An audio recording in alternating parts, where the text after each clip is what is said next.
Yeah, it's been a pleasure visiting you these last 2 weeks. Visiting India and also visiting all of you and learning about all the different things that are going on. So this is the last of the 4 lectures, and this one is also, from my point of view, the newest. There are several different things that I'm going to be talking about. There's several different papers that are encapsulated in this particular talk, and one of them I submitted yesterday. And I have this fear that as in the middle of talking about it, I'm going to discover that I made some horrible error, but let's hope not.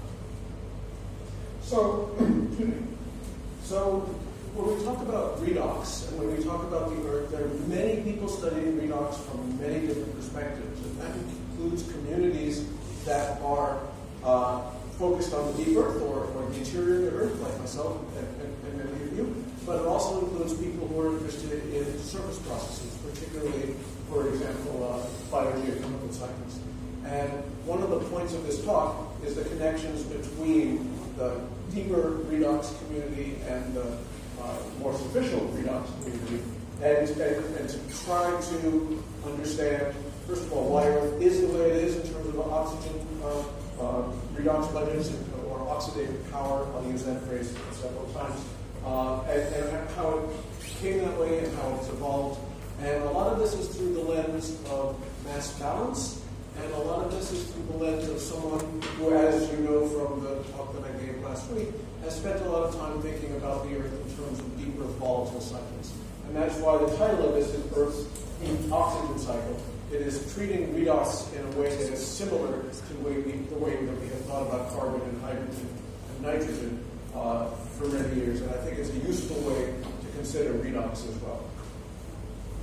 So when we talk about surface geochemistry, redox dynamics are, of course, super important, and they're important on many time scales. The biogeochemical cycles of carbon and sulfur and oxygen, from the time scales of the modern climate change, or time scales of, say, the Holocene or Phanerozoic, all sorts of interesting reactions, many of which have to do with life, fixation of organic carbon, and the feedbacks between those and carbon, sulfur, and oxygen have been treated by many, many different people and are intrinsic to basically the maintenance of the superficial conditions, including the very long-term evolution of the Earth in that respect, and the evolution from the Archean reduced environment that prevailed to, at about 2.5 billion years ago, the so-called Great Oxidation Event, where the Earth gains a certain amount of oxygen in its atmosphere. Those are superficial processes, and this is just a whole bunch of headlines, right? A whole bunch of papers. Only one of them is old. This older paper by Heinrich Cullen, which is about 20 years old. The rest of them are all in the last 4 or 5 years. And what they all have in common is people looking at interior redox dynamics and looking for connections between that and the surface oxidative environment. Because many people have come to understand that, yes, the surface does all these interesting things with respect to interactions between redox states of carbon and iron and sulfur and so forth, but that things like volcanic degassing on the one hand, or subduction of materials and removal of materials from the surface in the long term are very important to the overall redox dynamics of the surface. And so if you do biogeochemistry, you undoubtedly have encountered something like this diagram on the left, which is a classic diagram from the so-called BLAG model of the carbon-sulfur-oxygen cycle. And those sorts of models are mass balance models, and the parameters in them are masses in reservoirs and fluxes. And that's the way people on the surface think about redox. If you do something in the interior of the Earth and they're interested in redox, for the most part, what people will talk about is not masses and fluxes, but rather this crazy thing called oxygen fugacity, which everybody speaks, but hardly anybody really thinks too hard about. The key thing about oxygen fugacity is it's a measure of an intensive parameter. It's a measure of the chemical potential of oxygen. And unfortunately, it doesn't obviously scale to masses and to mass balances. So if we want to connect this sort of thinking and these sorts of processes with the interior, we need some scaling to go back and forth between oxygen fugacity, which the petrologists like, and mass and masses and fluxes, which the geochemists like. So that's an important thing that we're going to work out in the next 50 minutes or so. One of the things. The other thing is all of this redox dynamics, whether it be on the surface and the interior on Earth, is in the context of a planet that is relatively oxidized. And when I say relatively oxidized, what I mean is that the Earth accreted from materials like meteorites that have silicates in equilibrium, well, equilibrium is the wrong word, coexisting with iron metal or iron nickel alloy. And that means that those materials are quite reduced.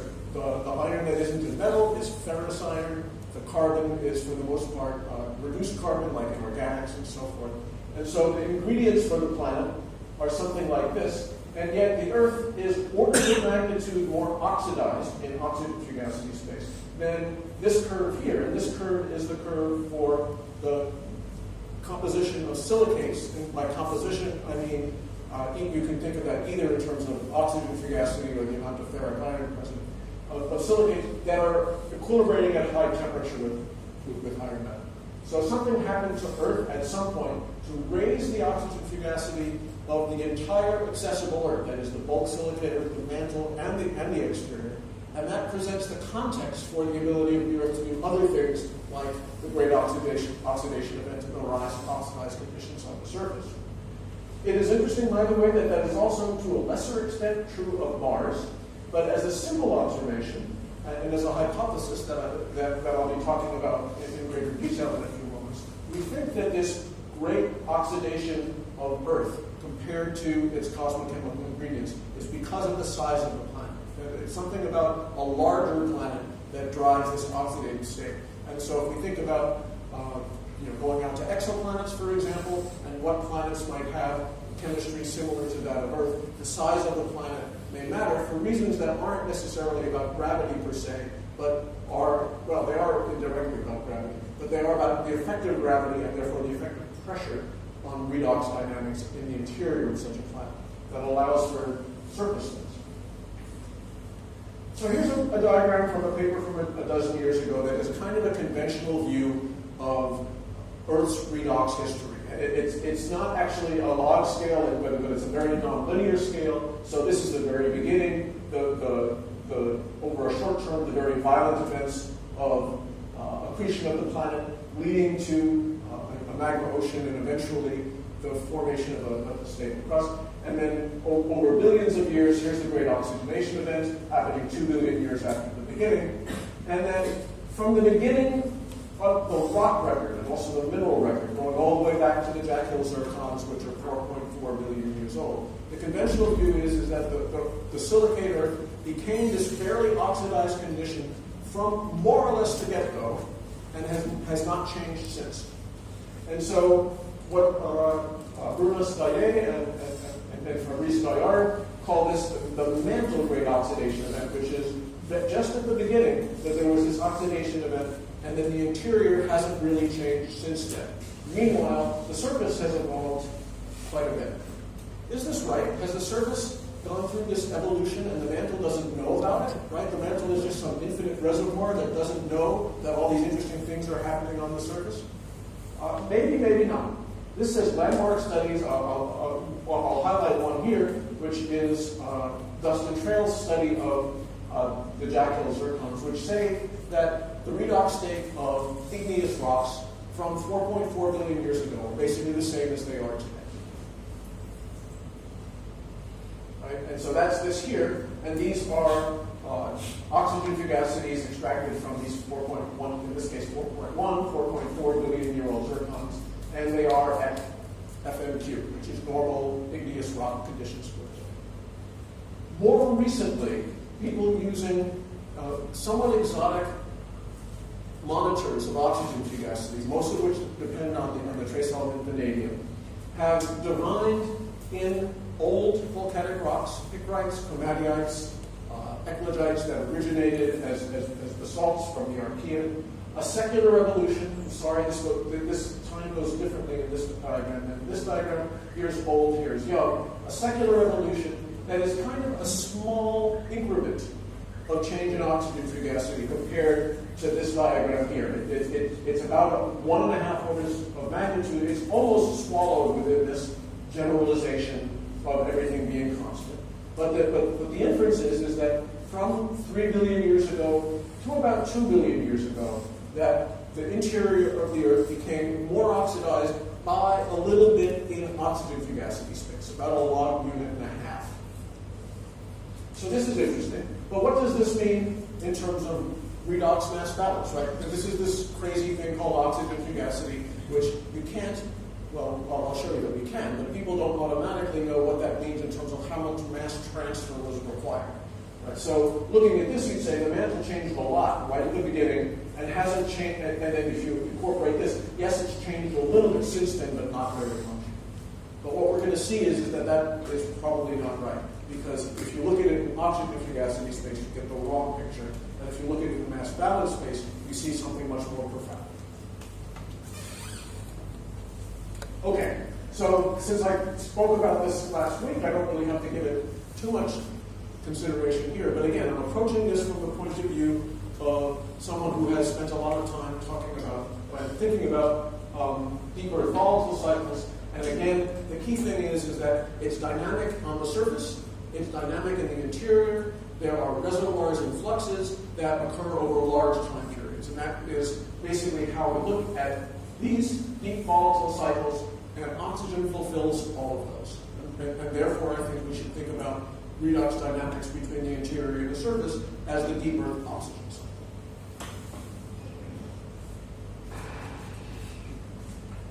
One thing, just very quickly, I said that oxygen is dynamic in the interior, and indeed it is. It isn't just a store of some more oxidative or more reduced reservoir. It matters in the interior whether the conditions are oxidized or reduced, because of it will actually affect the interior dynamics. And here's 2 examples of that. One is, again, comparing Earth to Mars. Earth is sufficiently oxidized that in the shallow mantle, the carbon is carbonate, and that carbonate is melt. And so there's a melting event that occurs at some depth that allows change in physical properties. It allows this magic thing that we call metasomatism and mass transfer. And it may be intimately involved with the occurrence of the so-called asthenosphere, certainly beneath oceanic lithosphere. And you can compare that to Mars, which is more reduced, and the carbon stays as graphite. And the only melting that happens is when conditions get hot enough to have silicate melting. So the locus of melting, the distribution of melt in the Martian interior and the distribution of melt in Earth's interior are different because of redox. Also, this is a plot from David Kolstad's lab, my neighbor down the hall. And what it is a measure of the creep strength of olivine as a function of oxygen fugacity. Here's oxygen fugacity on the x-axis here, showing that as the mantle becomes more oxidized, it also becomes weaker. So changes in the oxidation state indeed are affecting the interior dynamics. You see this melt, you mean now? Melt in Mars now? Or? Good question. Well, there's certainly young volcanism on Mars. There's no evidence of contemporary volcanism on Mars. Lots of the SNC meteorites show us that there's, in the last few tens of millions to hundreds of millions of years, magnetism. My approach to this redox mass balance is this thing called RB, redox budget, and I have taken it from a wonderful paper that I recommend to all of you by Katie Evans from 2012, and she devised this bookkeeping to analyze subduction zones. And I'm taking what she did exactly the same, except for that I'm applying it to the entire accessible Earth rather than just subduction zones. And the thing about the redox budget is it's relative to a reference state.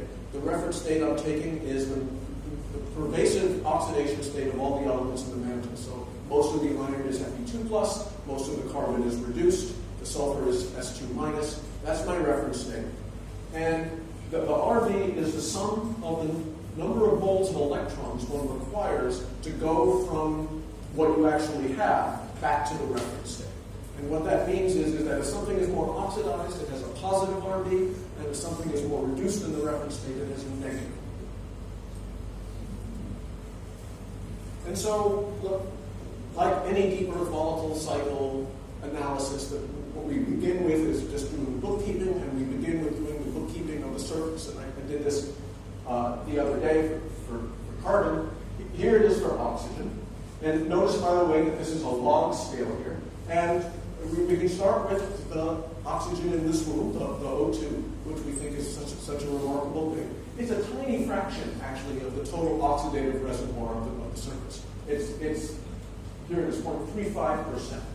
And this is a log scale. The amount of ferric iron, for example, in the continental crust, also in the oceanic crust, but that's a small contribution to it, it completely dwarfs that of the atmosphere. It's 2 orders of magnitude greater. And in fact, if we include carbonate, remember carbonate is more oxidized than our reference state of neutral carbon, which is because that's the predominant reference state in the mantle, is the predominant state in the is even larger, it's 75% or 71%. Right? So we're all quite grateful for the oxygen in the atmosphere, but in terms of the overall surface reservoir, it's predominantly in ferric iron. To inventory the interior, the first thing that we're going to look at, and the main thing that we'll look at, is ferric iron. Most of the mantle iron is, of course, ferrous iron. It's about 8 or 9 weight % FeO. But there's some small percentage in all mantle samples that is oxidized Fe2O3. And if we look at various different ways that people have tried to figure out what that fraction is, either by direct analysis of peridotite zeolites or by taking the salts and working backwards to what their source was, things like that, we get numbers that are in the range of 3 to 5%. And here's an example of this, of a suite of analyses of peridotites that have different amounts of ferric iron over total relative to their melt depletion. These are enriched, these have been depleted. This is similar to the bulk silicate Earth. That's how we get the number about 4% of the iron in the interior is ferric. And that's what's giving us this more oxidized signature as compared to the meteoritic value that would be much more reduced. Sum that up, and I know this number doesn't mean anything to you yet, but it's 10 to the 23rd moles in redox. That's basically all of it, right? Because almost all the carbon, except for the shallow is 150 kilometers, is reduced. It's in diamond or in sulfide liquid. And so this narrow annulus here, I guess, of oxidized carbon in the surface, if you add that all up, it's actually a very small contribution compared to the ferric iron. And so here's an inventory similar to the one that I did for the surface, dominated by the ferric iron. I'm not going to talk about the oxysulfide liquid or chromium, which actually is negative in RB. And here's our number, the sum of the mantle redox. I don't expect that these numbers are too meaningful to you, but we can compare the mantle to the exosphere. Right? And what we see is that the total oxidative power of the accessible Earth, about 80% of it is in the interior, and about 20% of it is on the surface. All of that stuff, the oxygen, the ferric iron, the carbonate, the sulfate that's in the interior, that represents a reservoir that is about 1/4 the size of the interior. A lot of the Earth's oxidative power, that's actually a fair bit, a lot of Earth's oxidative power has come out into the surface. Another way to say that is the interior an infinite reservoir? No, it's not. Okay, believe it or not, that was just my introduction. So now we have the mass balance, and there's a whole bunch of questions that we can address. And I'm going to address 4 of them here. First is to talk more about the fluxes. I just talked about the reservoirs, but I'm going to talk about the fluxes. I'm going to talk about the origin of where all this came from. I'm going to talk about, I already told you I'm going to talk about the scaling and the way to go back and forth between FO2 and the masses required in the interior. And also evidence that the mantle may be heterogeneous and some thoughts about how that may have originated. Things I'm not going to talk about, except for very briefly, I'm going to talk about subduction. All sorts of interesting things that are left to be done that are not, first of all, that haven't been done, but also are not referenced. So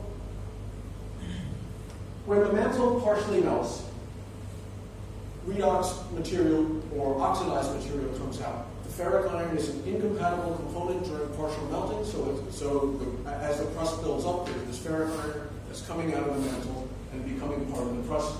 Also, the CO2 that's degassing is an oxidized component compared to the interior. And those two are the major. There's possibly also some sulfate, but it's really overwhelmed by these two. Importantly, this CO2 is a messenger of redox, but it's born from ferric iron. Right? Down here, the carbon is reduced, and it goes through a reaction, this reaction here actually.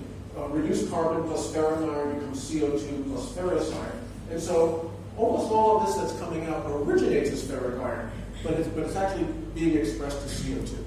And this is why you may think CO2 is neutral. It's not an oxidized species. But this is why you should think of it as an oxidized species, at least if you're a solid or scientist. It's a messenger of oxygenation that is made from ferric iron. The ferric iron is destroyed.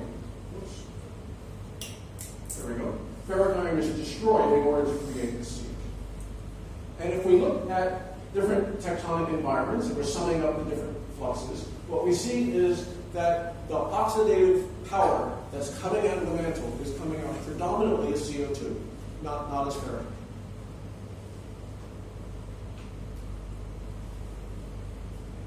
This is just a cartoon showing the size of the reservoirs and the different magnitude of the fluxes.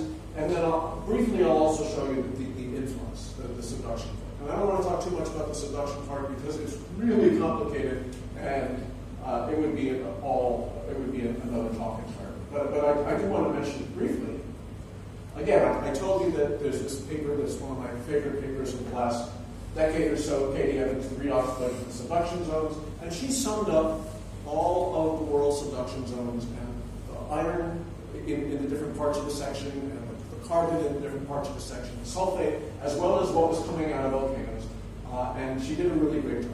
But since then, there's been more data collected, and one really important part of it, she was doing what is happening in modern subduction zones. And part of the great innovation that we've had quite recently is the so-called G-Plates program that comes out of Sydney University, where people have reconstructed the tectonic history of the plates and tracked that to geochemistry, so that we know not just how much carbon is subducting now, but how much carbonate was sitting on the ocean floor as a function of time.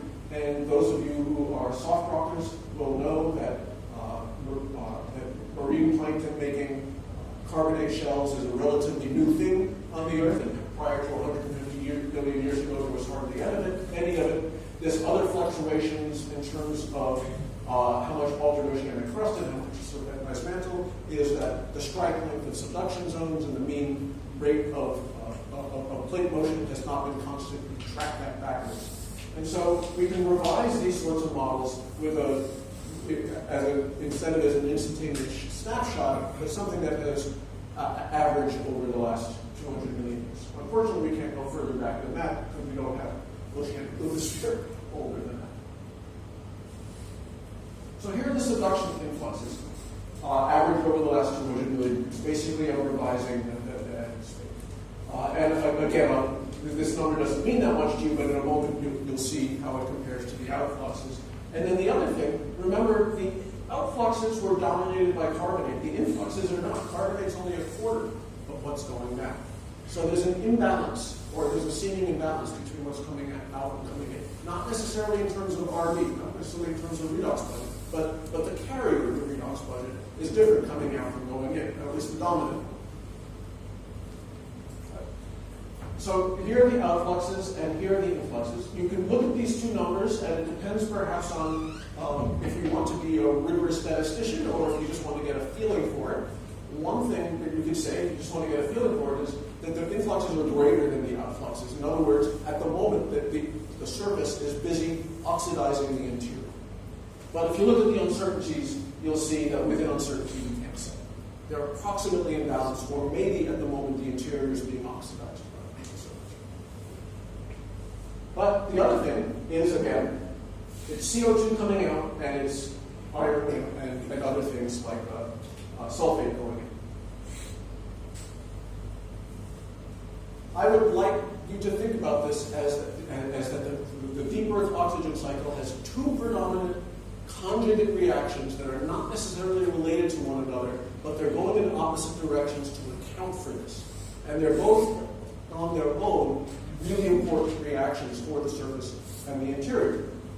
And so, on the surface, we have actually, it's the combination of two really important reactions. And one is simply basically life, right? It's fixation of organic carbon that takes CO2 and converts it to organic carbon into O2.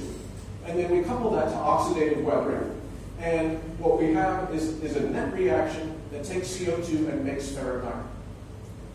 And then in the interior, we have this reaction that we've already discussed, which is actually the opposite, right? It takes ferric iron and it makes CO2.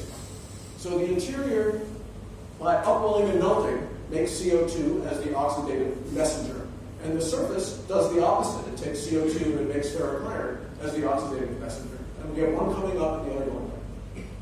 That's the essential portion of the deep Earth oxygen cycle. Not saying that they are genetically related, but they're friends with each other. Okay, I showed you this for carbon the other day, last week, and now I've added oxygen. And what it's showing us is that the fluxes coming out compared to the magnitude of the exosphere reservoir, or the amount of time it takes for the oxygen redox budget to build up a reservoir the size of the exosphere is very small. And so it puts oxygen in the same category as carbon as one that is dynamically set over billions of years. Different from water and nitrogen, which seem to be set at the outset. And based on what I told you a moment ago, that won't surprise you. The oxygen cycle and the carbon cycle are really strongly coupled. Okay, that's enough about fluxes. Let's make the oxidative reservoir. Where does the oxidative reservoir come from? There are two basic mechanisms by which the reduced starting materials of the Earth became oxidized. Both are disproportionation reactions. The one that is earliest in terms of science, in terms of people discussing it, was the idea of hydrogen escape. So that's water disproportionation. The idea that water vapor in the atmosphere is broken up into H2 and O2, and the H2 escapes to space, and leaving behind O2, which right now it could stay as O2, or earlier in Earth history, it would react with ferrous iron and become ferric. So water disproportionation. And then the other possibility is that it happens in the interior by FeO disproportionation. That FeO forced under certain conditions to break up into ferric iron and metal. If the metal is lost to the core, it leaves behind an oxidized surface. And this, the driving force for this is that at high pressure, the amount of ferric iron in a silicate is greater because the ferric iron has a small volume. And so if you pressurize a silicate, you expect to stabilize the ferric iron just by Le Chatelier's principle. So, maybe I should go back. Whoops. There's two ways to think about that iron disproportionation. One is that it happens in silicate minerals. And another way to think about it, which is newer, is that it actually happens in silicate melts. And that's basically an idea that I had about 10 years ago. And it was somewhat of a strange journey, because what we knew about the thermodynamics of silicate melts at pressure was limited to fairly low pressures. And it looked like the opposite was true, which is to say that if you pressurized a silicate melt, it stabilized FeO, not Fe2O3. And so I wrote a paper in 2012 that said that's because we only have data at low pressure. If we go to high enough pressure, we will see in melts what we already know to be true in minerals, that the ferric iron will get smaller, and that will favor that. And if ferric iron is really stable in a silicate melt at high pressure, then even when there's iron metal there, it's going to make some ferric iron by disproportionation. And this was complete speculation. There was no data behind this at all. And so we set out prove it by doing some experiments. I had a graduate student who's now a professor in Beijing who did a series of experiments where we were trying to show that with increasing pressure at fixed thermodynamic conditions, we would stabilize ferric iron. And we did experiments up to about 7 GPa, and we found the opposite. We found basically that the low pressure was the opposite. It looked like a negative result. And so we published it as a negative result. Oh well, we can't find it. But I still thought it was wrong. But I mean, I didn't think the experiments were wrong. I just thought that ultimately it would be found, and indeed it was. Just a couple of years ago, the group at Bayreuth, these are our experiments that I just showed you, went to much higher pressure, and they showed the turnaround. With increasing pressure, ferric iron is stabilized. And so they, and then also a group immediately afterwards, not doing experiments, but doing molecular dynamics calculations, published papers, very high-profile papers, that I wish I was part of, but I wasn't, that said the magma ocean oxidizes the Earth just by this process. There were several such studies all at once, but unfortunately, even though they all pointed to the same conclusion, if you looked in detail at these studies, they were incompatible with one another.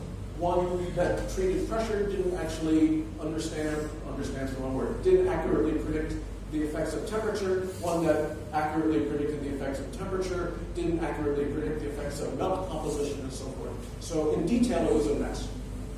And so last year, I took all the data, and I will spare you the mechanics of this. I took all the data that was available and re-examined it and formulated a really wonderful equation like this. There'll be a test later, and you'll have to tell me what all these parameters are. That self-consistently calculates the amount of ferric iron as a function of temperature, pressure, melt composition, and is consistent with as much of the experimental data as possible.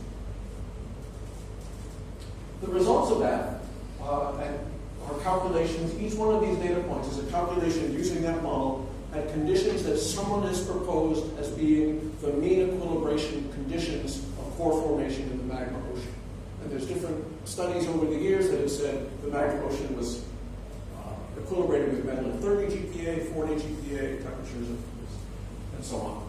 And what you can see, and actually it's probably better illustrated against temperature here, is that if the magma ocean is sufficiently deep, indeed you make plenty of ferric iron compared to what we actually have in the modern upper mantle. This seems to say, yes, the Earth is oxidized because the magma ocean did. However, at the same time I was doing that, a light bulb went on, and it was sort of maybe a subtle light bulb. It turns out to be important. And that's a calculation for how much ferric iron would be in the magma ocean, in other words, a molten planet. We have a solid mantle now, right, I hope, and that solid mantle went through a crystallization process. And that crystallization process not only took molten ferric iron and ferrous iron and turned them into minerals, but there are other elements that were also participating in this crystallization. And a really important one is chromium. There isn't a lot of chromium in the mantle. It's like 0.7%, right? It's a fairly small amount. But almost all of it in a silicate melt is Cr2+. And then, if I ask you where's the chromium in a prototype, you're going to tell me it's in a chromite. It's chromium 3+. In the mantle today, it's chromium 3+. So during the crystallization of the magma ocean, all of the chromium goes from chromium 2+ to chromium 3+. Not all of it, actually. If you do a thermodynamic calculation, it's 96%. And how does that happen? It happens by destroying ferric iron. So the chromium in the melt goes from 2+ to 3+, and it eats some of the ferric iron that was made in the magma ocean. It eats a lot of it. So here's that calculation I showed you before. All that ferric iron nice and happy in the magma ocean. Here's the amount of ferric iron left over after the chromium eats some of it. And unless the conditions are really extreme, unless the magma ocean was super hot, there's not enough ferric iron present. So I said there are three different mechanisms, really. Hydrogen loss, disproportionation of bridgemanite or high-pressure silicate minerals, magma ocean. Even though I really like the magma ocean idea, It is part of the answer, but it's not all of the answer. We need something else to explain why the Earth is as oxidized as it is. And there's evidence of hydrogen disproportionation, but I don't want to talk about it too much. I just want to point out that as the magma ocean crystallizes and forms high-pressure minerals in the lower mantle, those minerals love ferric iron, they make iron metal, but they only oxidize the Earth, not only if that iron metal is made, they only oxidize the bulk silicate. Not only if that iron is made, but if that iron is lost, right? We actually have to physically remove the iron in order to have an effect. And so, possibly, we can imagine a magma ocean crystallizing, the metal gets locked up in the matrix of the silicates that are forming, and nothing good happens. The metal stays there, and therefore we have no net change in redox balance.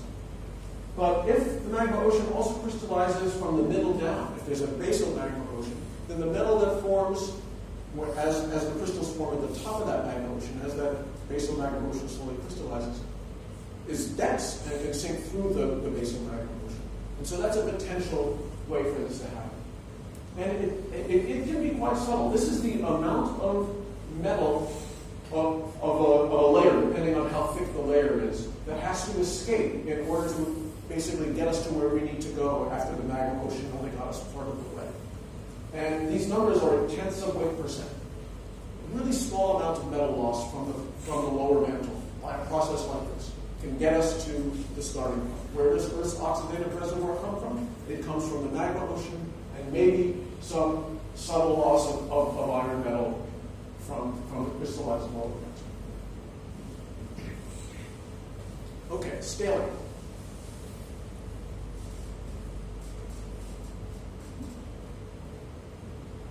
I've already introduced this. So this is the idea that the early portion of the planet became, or very early, the planet became quite oxidized. And if we take these new data, again, we switch our directions, that there's this 1.5 log unit change from 3 billion years to approximately 2 billion years of the present, as recorded in fatty and chyprites and eclodites and things like that. How do we scale that? How much mass transfer was required to do? We can calculate for peridotite. We can calculate how much of the ferric iron is in the different minerals, and then depending on whether or not we have a spinel peridotite or a garnet peridotite, we can write reactions that allow us to calculate oxygen fluidity.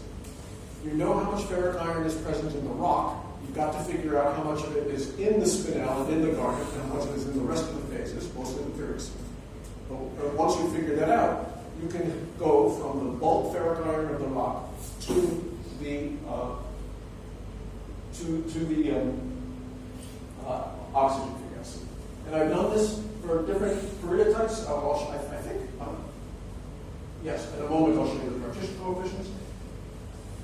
But the key thing is that no matter what I do in terms of conditions, these lines are self-similar. They all have a slope of 0.25 in log space, right? This is log of QFM, this is log of the total ferric. And the reason that they all have a slope of 0.25 is just because of the stoichiometry of the FeO, Fe2O3 reaction they go to.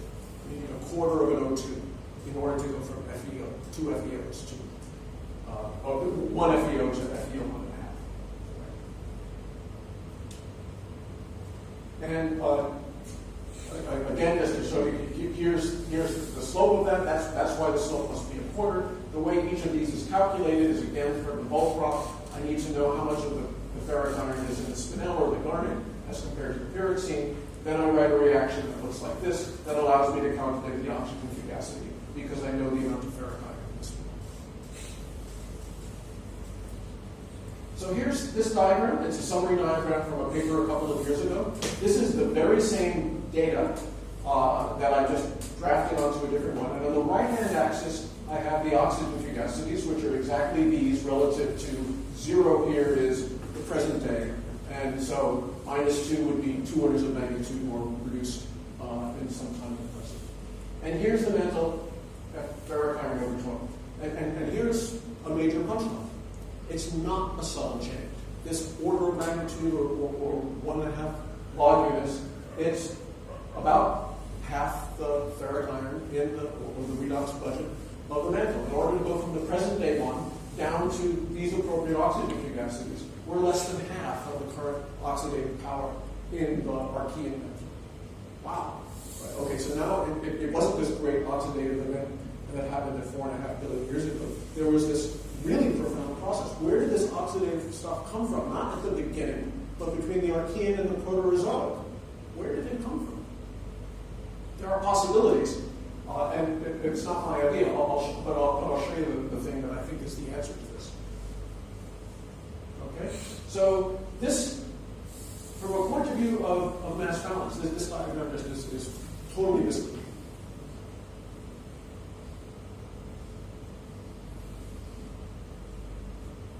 So an idea put forward by a bunch of people is that this disproportionation that happens in the lower mantle makes an oxidative portion of the mantle that doesn't immediately mix with the upper mantle. And so the upper mantle initially is that magma ocean upper mantle. It's the one that sort of got partway there. It has some of the ferric iron. But the rest of the ferric iron is hiding in the deep mantle for a long time. And when this was first published, I read this and I said, yeah, special pleated back too. No, I mean, magic. Just a couple million years later, the oxidative stuff. But this is why it's sometimes important to, first of all, read further afield than your own topic, but also to try to have an open topic. And that is, at some point, and I'm not telling you my science here, I'm just talking about my thought process, because I'm just taking stuff from other people at this particular point of the talk. I started thinking about what the isotope geochemists have been telling us about the evolution of the mantle. I'm taking one example of this, and that is neodymium-142 of ancient rocks as compared to modern rocks. You probably can't read this here. This is John McDonaldson from a few years ago. And what you see is that, and this is not just true in neodymium-142, it's true in a whole bunch of isotopic systems, that the early mantle, or the source regions of igneous rocks sampling the early mantles, saw a mantle that was very heterogeneous. And then after a certain period of time, that heterogeneity went away. These heterogeneities are primordial. They come from the Earth's earliest differentiation or from its accretion. And that at about 2.5 billion years, there was this mixing event. And this mixing event homogenized everything. And everything since then has had very little variation. That's really the same thing as this idea that there was this oxidative layer that was down there. And it took a couple billion years for the mantle to mix. And not just mix with respect to isotopes, but to mix with respect to redox. So here's the sort of cartoon figure. Right? The magma ocean begins the process, but it's not enough. Something else happens, like late segregation of alloy to the core. There's the other things happening too, but ones I'm emphasizing. But that doesn't happen immediately. Well, it happens immediately, but it isn't expressed on the surface immediately until over the course of 1 billion or 2 billion years, this layer slowly homogenizes and mixes and gives us the mantle that we see today. That's in the wrong place. Okay, last one, redox heterogeneity. Am I missing a figure? No, these are just out of order. Oh, no, okay, so, okay, so I told you that we know how much ferric iron, and we know the redox budget of the mantle, and I told you we know that by sampling of basalts, and also by looking at peridotites. The basalts that people look at to discern that are Minish and ridge basalts, so they come from the uppermost mantle. And the peridotites come from the continental lithosphere. Maybe the deeper mantle is different. Right? Maybe there's more oxidative power in the deeper mantle for a host of reasons, right? And that there are oceanic islands that are sampling the deeper mantle, and that deeper mantle, first of all, has a more profound record of recycling, and we think that recycling is bringing oxidative power back into the mantle. And also, some of these oceanic islands are sampling primordial may not be the right word, but primitive material, stuff that's rich in helium-3 and so forth, that hasn't mixed with the mantle in the same way that the upper mantle has. And so the question would be, what is this in terms of redox budget? And were we misguided by this assumption that we could look at the upper mantle and say, okay, we've summed up the redox budget of the whole mantle? And so people have been working on looking at the redox state of iron in glasses, in pristine glasses from oceanic island basalts. And that's what this is all summarized in this plot here. And these diamonds here are mid-ocean ridge basalts, which typically have about 12 or 14% ferric iron over total. And these are places from different oceanic island localities that are listed here. And you can see that the oceanic islands look more oxidized. And so the conclusion that's been published repeatedly is mantle plumes are oxidized. They're sampling something relative to the rest of the mantle. They're sampling something deep and special. And that may be true, but it isn't so simple. So maybe there is this deeper region that is not just volatile rich, but also oxidized. And the reason it's not so simple is because it's not necessarily just a matter of different sources. It's also a matter of different processes. So here is what's happening in order to make mid-ocean ridge basalts. You have shallow melting. Here's what's happening to make oceanic island basalts. The conditions are different. The temperatures and pressures are different. Maybe the fact that those oceanic island basalts are more ferric iron enriched is just a matter of different behavior of that species during partial melting. In order to understand that, one needs to understand the behavior of ferric iron during partial melting. And that leads us to pyroxene.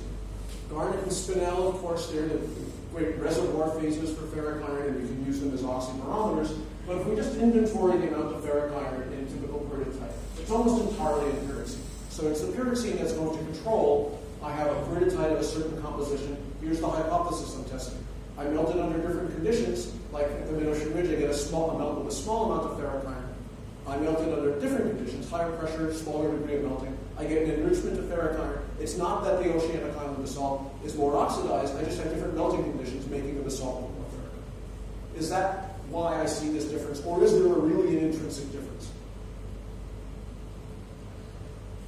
So, this is a PhD work of some, certainly in the faculty here, will know this gentleman. This is Abhishek Rudra. He did his MSc here in 2015.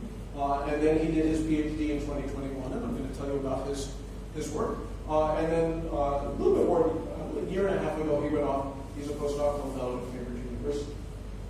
And what Abhishek did for his PhD was to devise a method, a microbeam method, for determining the ferric iron in pyroxene. Pyroxene is my important phase.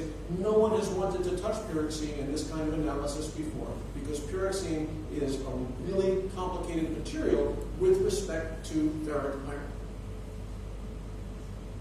I should say, it's not part of Abhishek's work, what people have done for decades is take the ferric iron that they measure in climate pyroxene, calculated from the imprecisions in their microprobe analysis. Right? The microprobe analysis doesn't give me 4 cations for 6 oxygens. There must be some ferric iron.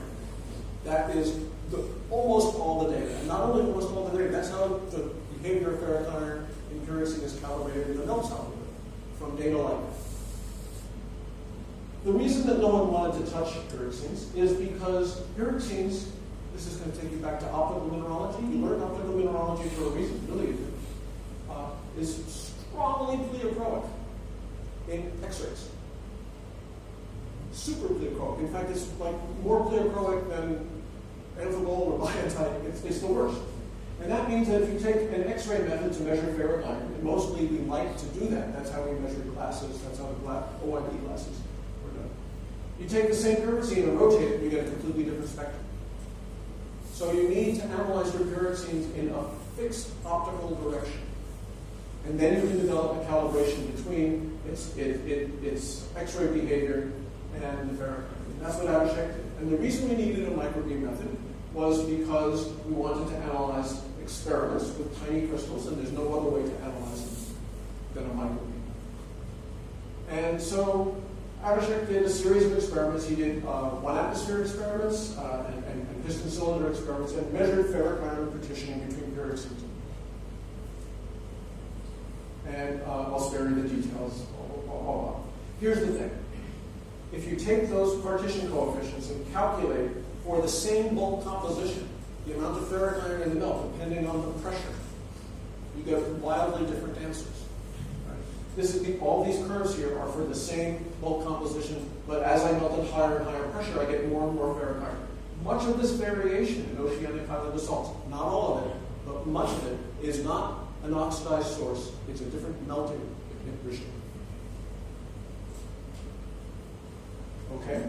However, remember, the oxidative content of the salt source region is not just in the iron, it's also in the CO2. Right? Because if I look at the source region here and I say how much ferric iron is present during partial melting, I need to remember that there's not just the ferric iron that's present, there's the ferric iron down here that was destroyed and turned into CO2.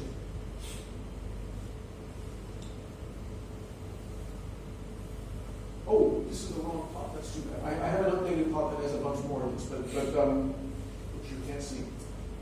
But this is enough. This is taking the amount of ferric iron in the basalts and recalculating them according to Abhishek's partition coefficients to tell us how much ferric iron had to be in the source.